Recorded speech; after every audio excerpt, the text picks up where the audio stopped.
So with B2B communications changing, in fact, with the expectation that 80% of B2B communications by 2025 will be through digital means, is it time to assess your top of funnel activity?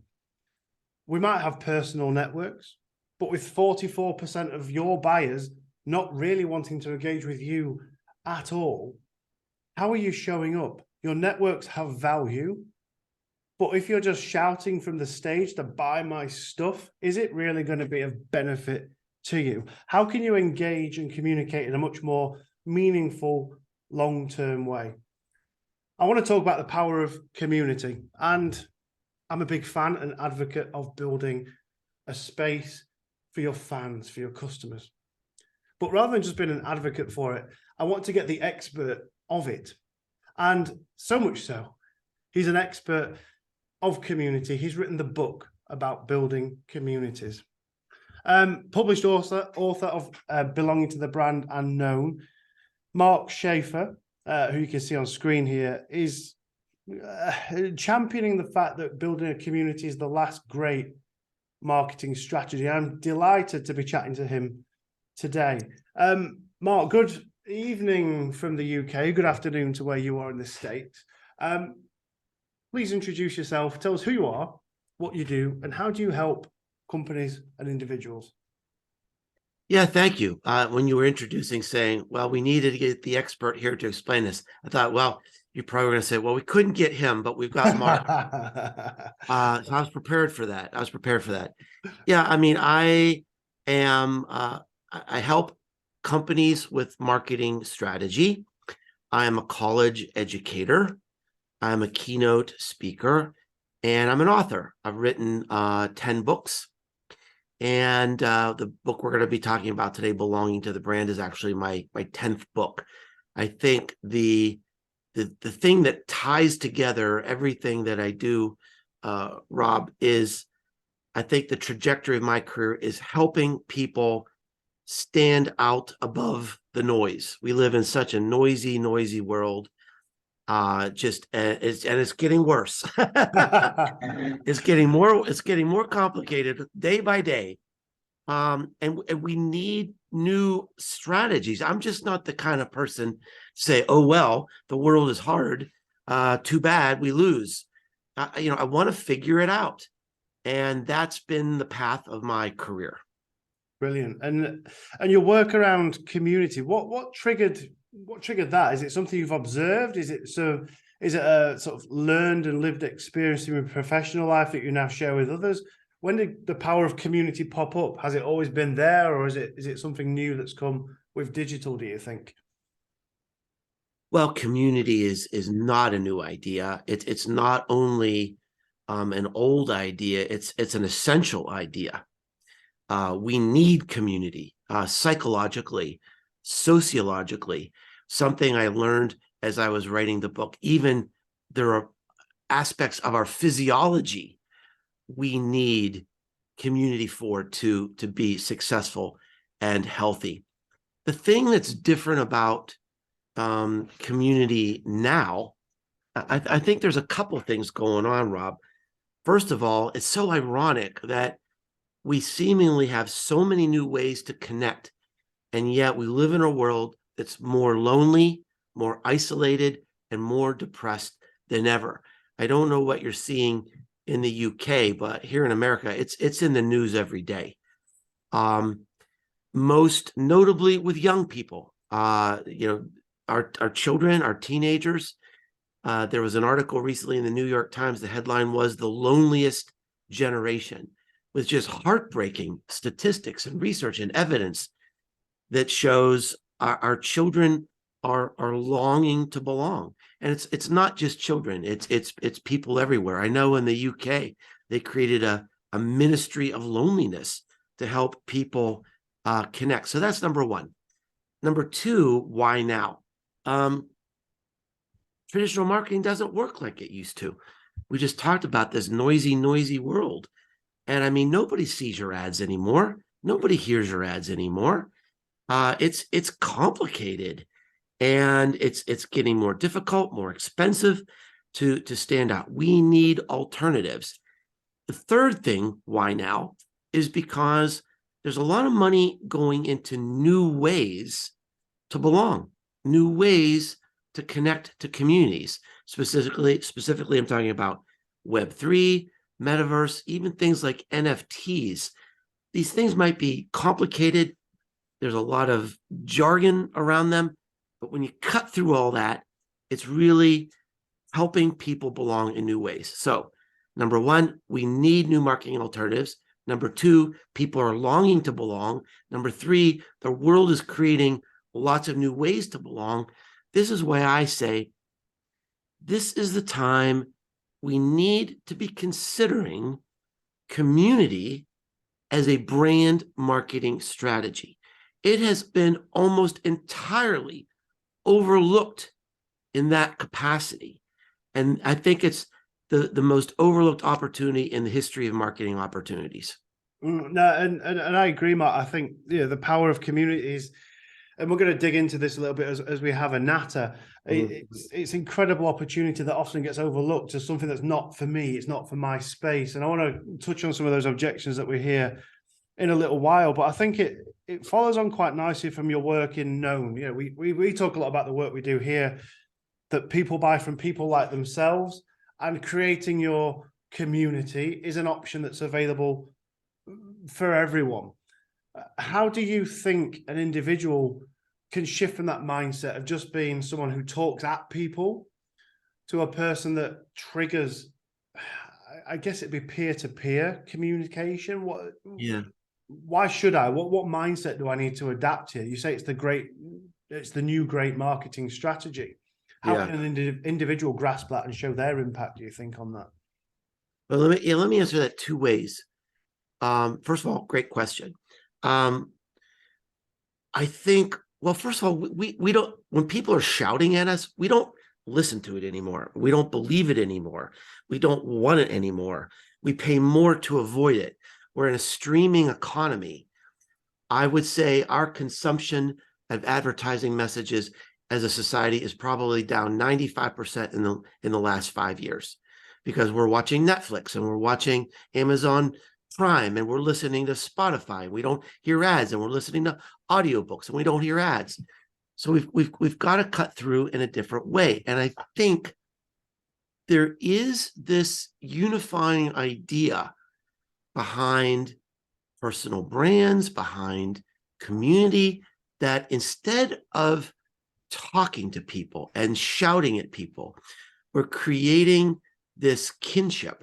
We're creating almost like this symbiotic relationship, like, come alongside us, let's work together. Some of the case studies in the book are so interesting. I mean, how Nike and IKEA and Lego and many, many leading marketing companies today are realizing this, that they can have a bigger impact on the world, a more effective impact on the world, if they ask their customers to come alongside them and say, let's do this together.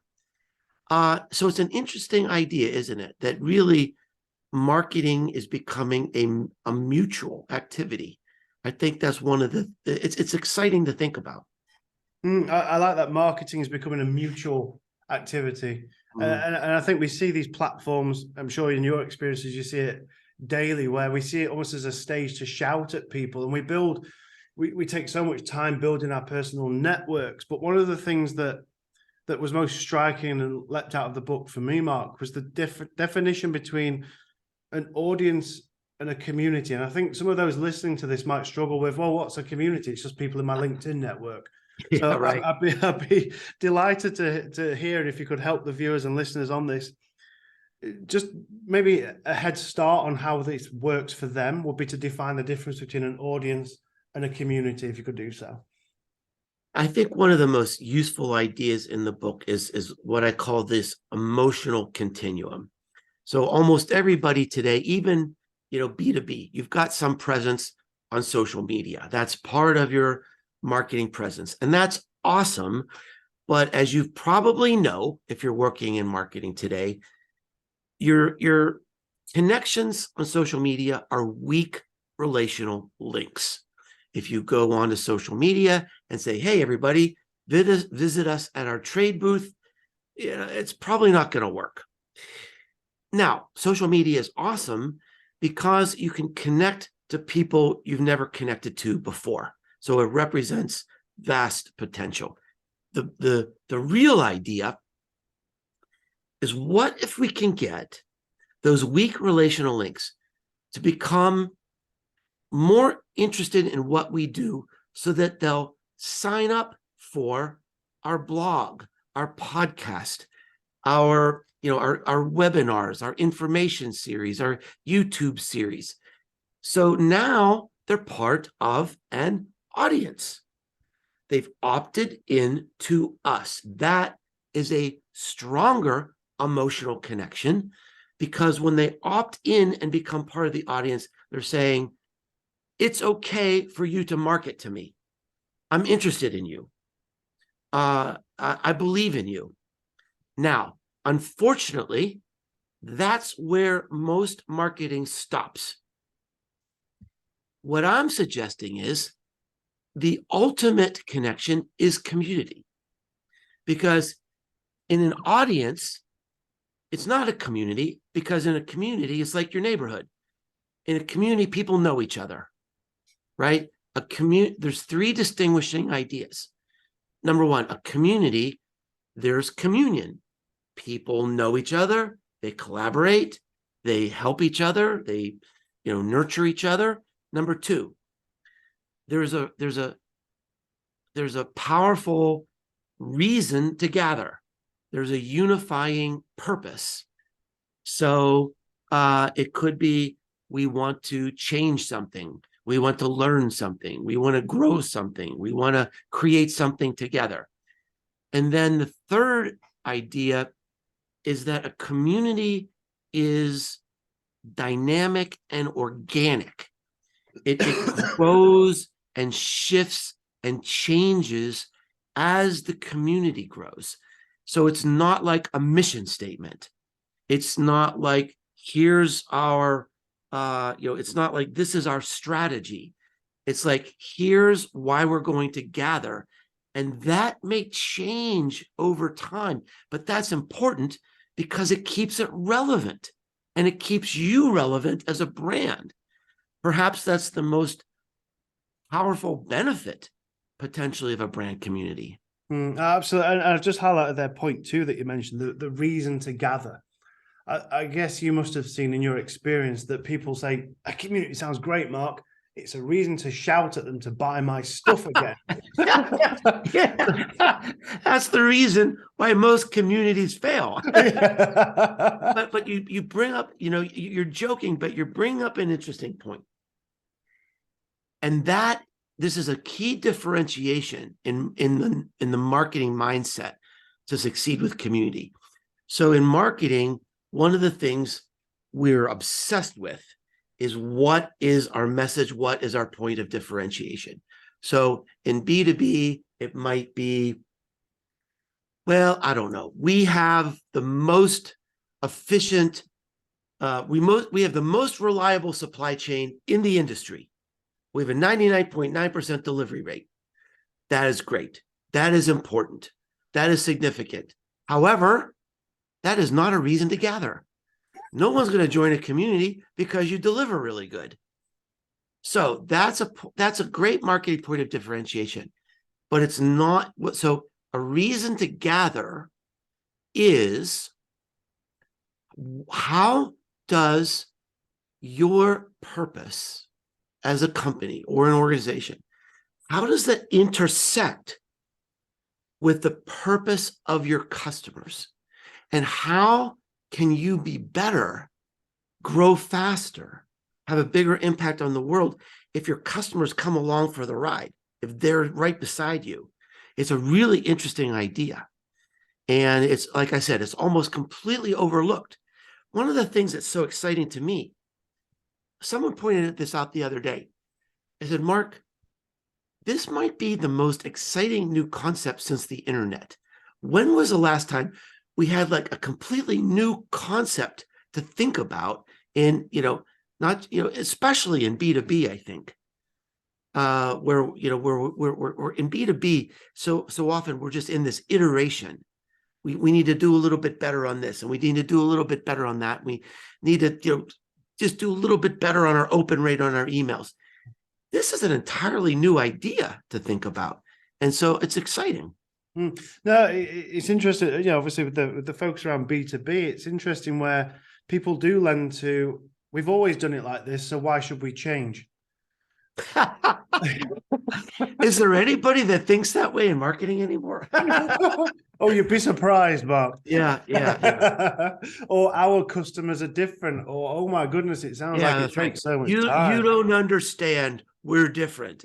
It's wholly different in my sector. Yeah, we've got an open rate of 5% or something like that. Yeah, it's unbelievable, isn't it? But this broadcasting thing is easy, but building community and longer term relationships is wholly different. I guess an example could be, we're based here in Sheffield in the north of England.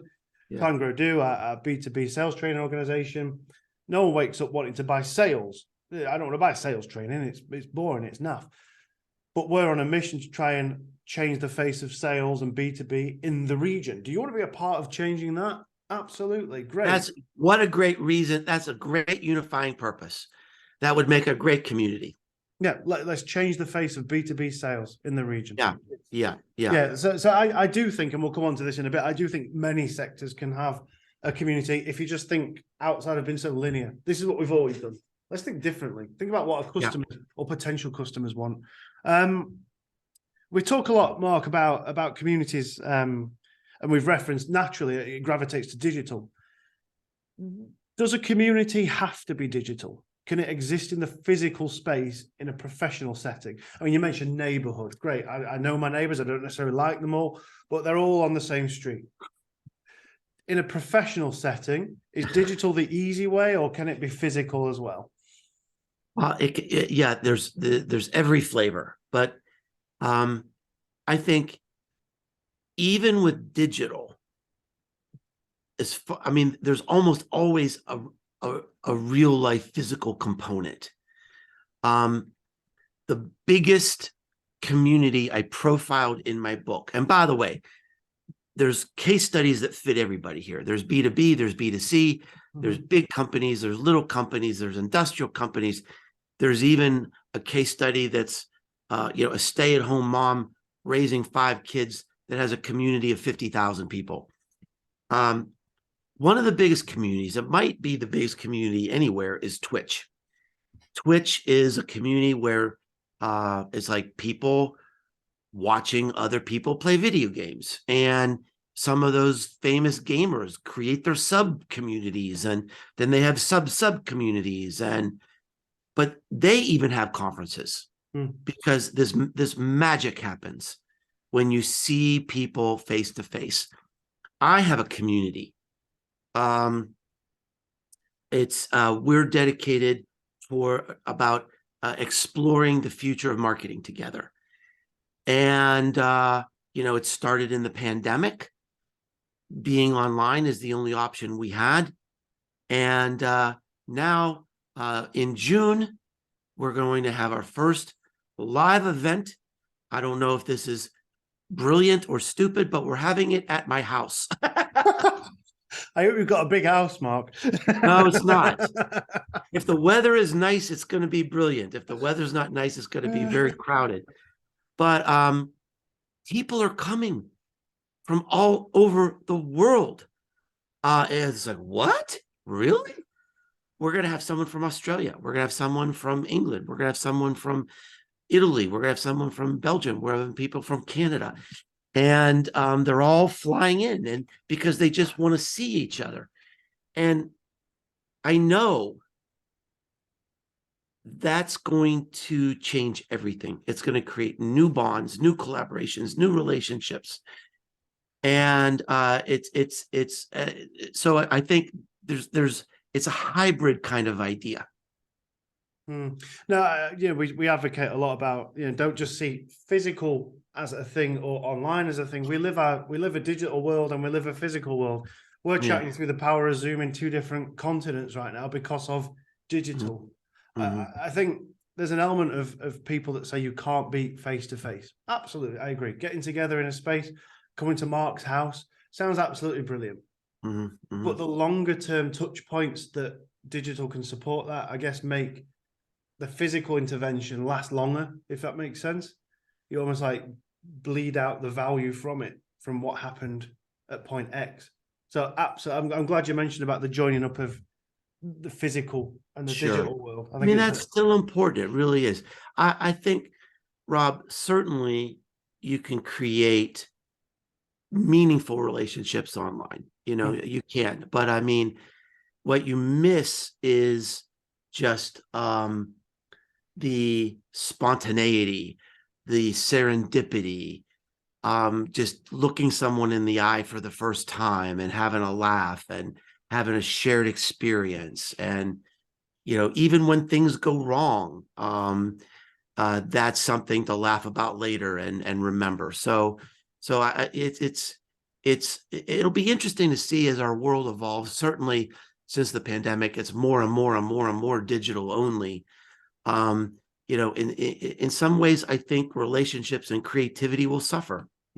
Yeah, and in my background coming from marketing into more sort of sales and running my own business, yeah, I pick these things up seemingly easier than some more traditional spaces, which isn't a slight on them. It's just how we look at the view on business.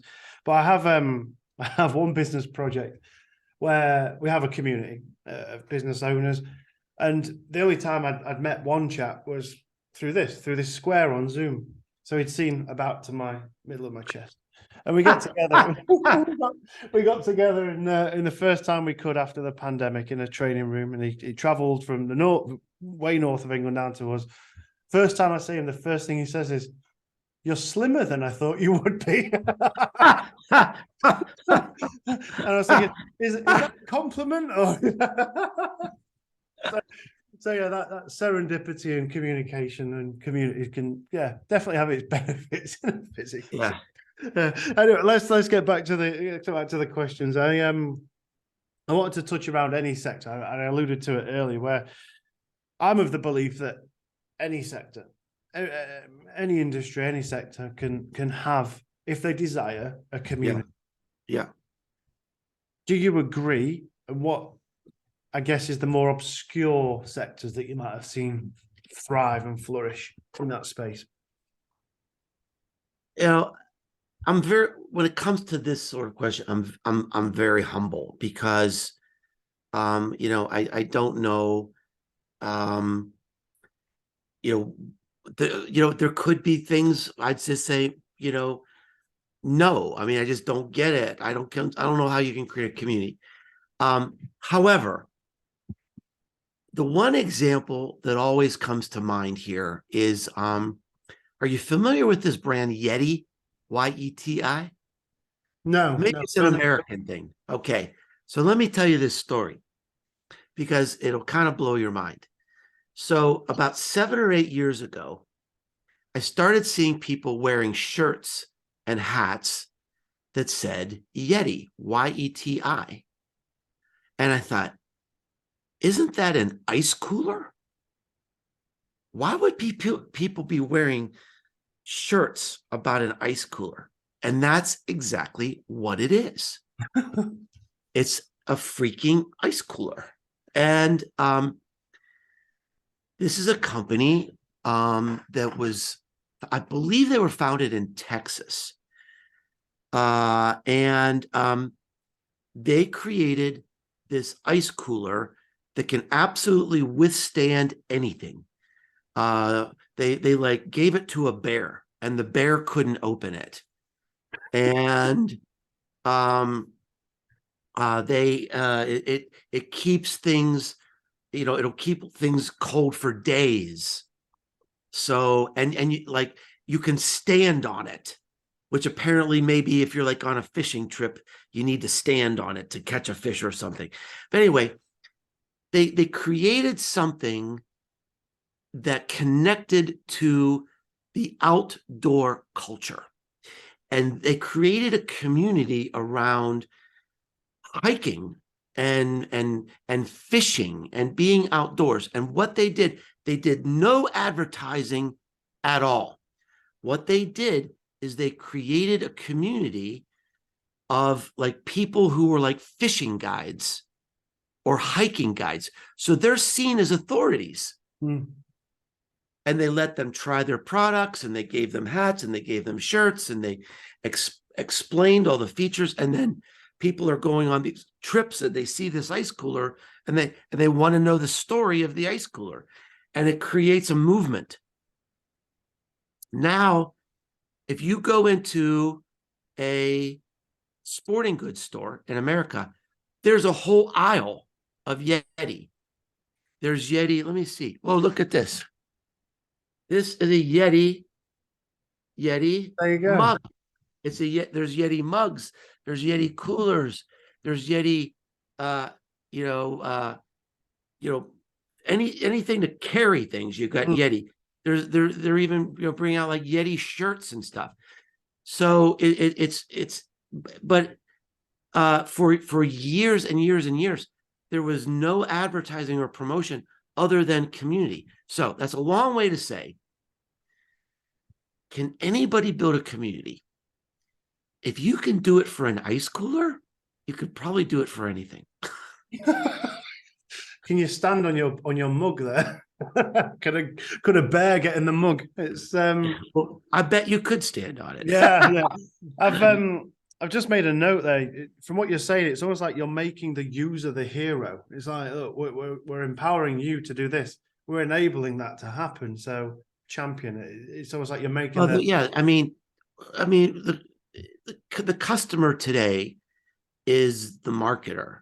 The great marketing mindset today is not convincing people how great you are or telling everybody what your brand message is.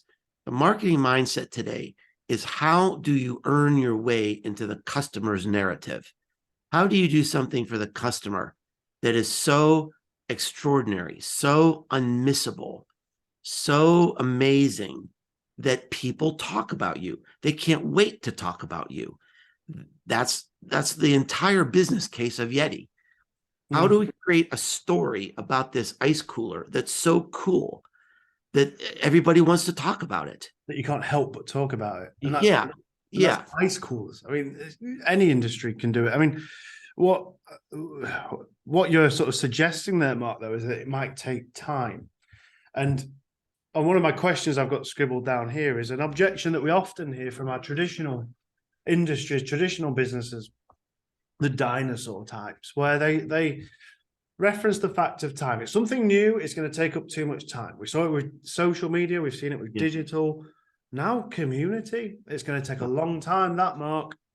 How do you overcome those sort of objections when you're speaking to your businesses that you work with about testing and building this in the first place? Because the ideas sound great, but yeah, well, I think, Rob, a lot of it comes down to leadership. If you're a bright leader, you know the world is tough. Your job as a marketing leader is to remain relevant. Brand marketing is a journey of relentless relevance. And if you just think you're going to keep doing what you did 5 years ago or 10 years ago, you're going to fail, because you're not keeping up with the culture. You're not keeping up with customer expectations. Our customers have the accumulated knowledge of the human race in the palm of their hands. They don't need you like they used to. They don't need your marketing like they used to, especially in B2B. They're very capable of doing their own research and making their own decisions. So I find, Rob, that the best leaders know they need to change. They're hungry to be relevant. And what I recommend is say, look, if there's something new, something you're not really sure how this is going to show up on a dashboard, take 10% of your budget and experiment. Try word of mouth marketing. try community, try some of these new ideas that might be unfamiliar, that might be difficult to measure. And then you might surprise yourself and say, oh my gosh, let's put it this way. In every industry, in every niche, there is going to be one powerful, compelling community. It better be you. If it's not you, you're going to be dusted. Your competitor, whoever creates that community and does it right, you won't know what hit you if it's not you. So look, explore this idea and try this idea, because it is going to happen. And if it's not you, you're going to be in trouble. I think that hopefully is a bit of a slap in the face and a wake-up call, because we are heading to it's a buyer's demand, isn't it? It's a customer demand. We are wanting change as customers and consumers. We want brands that we can relate with and connect with. I mean, there's just the final point I want to touch on, and it probably connects back to the leadership point that you raised, which I think is a really important one to connect with and hook it onto here, is how do we measure it? I tried this community, Mark. I tried one video, put one poll out, we set up a group. It's not worked. How do we measure community? Well, eventually it's got to get down to money. I mean, everything does. I think this is one of the great contributions I have in my book, is because measurement is the problem. Measurement is the problem. And the reason measurement is the problem is because marketing is so misunderstood. There are two different kinds of marketing. One is called direct marketing, or some people call it performance marketing, where you say, look, we have an ad and we put 100 pounds into marketing and we get 200 pounds back. So it's coin operated, right? Or we put 2,000 pounds into a trade show and we get 4,000 pounds back. That is so advertising and coupons and, deals and discounts. And okay, so it's like you're fighting in the trenches every day. Then we have this other thing called brand marketing. And the example in my book is there's a product, I think it in the UK, Gatorade. Oh yeah, definitely. We have Gatorade. Right. Gatorade has 80% market share of the $30 billion global sport drink market. 80%. Now, and if you buy a bottle of Gatorade, it costs twice as much as the next competitor. 80% market share, and they don't have sales, they don't have coupons, and they charge twice as much. Why? Because who's the spokesperson for Gatorade? Messi. What do they sponsor? Iconic sporting events. Gatorade is part of sports culture. Brand marketing is about relevance in culture. So we have this thing in America. It's called the Gatorade bath. So at the end of a match, the victorious team will sneak up behind the coach, and they've got this big vat of Gatorade that's been on the sidelines. Everybody's drinking this stuff. And they take this vat and they sneak up on the coach and they pour this big drink all over his head. And it's always on TV. And it's always this big celebration. And here's what happened, Rob. We had our U.S. Football playoffs. One of the playoffs games was actually sponsored by their competitor, a Coca-Cola owned.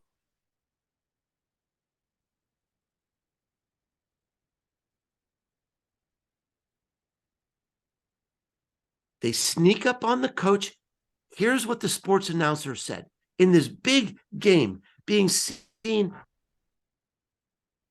the sports commentators say, here comes the Gatorade bath. And it was Powerade. Now, that's how iconic Gatorade is. It's expected. It's part of the culture. It's beloved. Does the Gatorade bath sell more Gatorade? Of course. They have 80% market share. Somehow it works, right? Can you measure it? No. Do you do it? Yes. Can you measure it? Yes. Can you measure it? No. Does it work? Yes. Does it sell more stuff? Yes. It's weird, but that's brand marketing. And brand marketing means you're not worried, you're not counting on coupons and discounts. You have this powerful, unassailable emotional connection. And guess what? That's what community is about. Community creates an emotional layer of switching costs between you and your competitors. If you're in this community with your friends, you're never going to leave. And that's brand marketing. Now, there are ways to measure this, non-traditional ways. You can measure engagement in the community as a leading indicator. I like to look at what's happening in the community that's shared outside the community, because now you're entering that narrative we just talked about.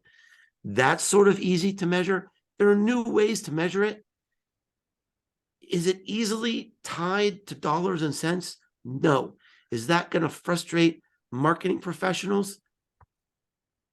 Not necessarily if they understand brand marketing. But it is different, and it does create it's not a different mindset.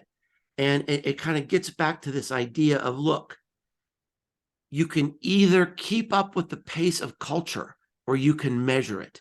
You probably can't do both. You know, does Gatorade go when they sponsor, the Super Bowl? Do they go through an ROI calculation? No, they just know this is an iconic sports moment.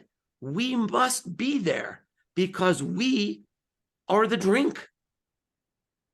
Wow, I think you can keep up with the pace of change, or you can measure. I think you can't do both. What a great angle. And I think that challenges the mindset, and the emotional layer of switching costs is something that is, like I say, so hard to measure, but you can't not do it. And I think, Mark, that is, I'm aware of time, and we could chat for hours here about this. It's fascinating stuff.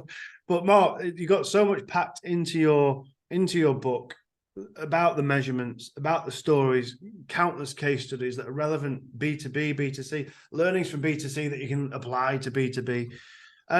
Tell us about the book and how we can connect with you, and I'll let you get on your way. Where can we find you and your work? Well, first of all, thank you for the wonderful interview and being so well prepared with such interesting questions. It's been a lot of fun for me. It's easy to find me. You don't even have to remember my name. All you need to remember is Businesses Grow. If you can remember Businesses Grow, that's my site, businessesgrow.com. I invite you to subscribe to my blog. It's free. My podcast, it's free. My books are there. My books are available on Amazon. The book we talked about today, Belonging to the Brand, Why Community is the Last Great Marketing Strategy, is available in paper and hardback and Kindle, and an audiobook narrated by me. So thanks so much, Rob. No, brilliant. Thank you. And I've got the Audible version, and it is indeed yourself narrating it. It's great to put a face to the voice that I've been listening to for so many hours. But Mark Schaefer, thank you so much for sharing your insights and experiences. Community, the next and final great marketing strategy. It's been a pleasure chatting to you, Mark. Thank you very much. Thank you.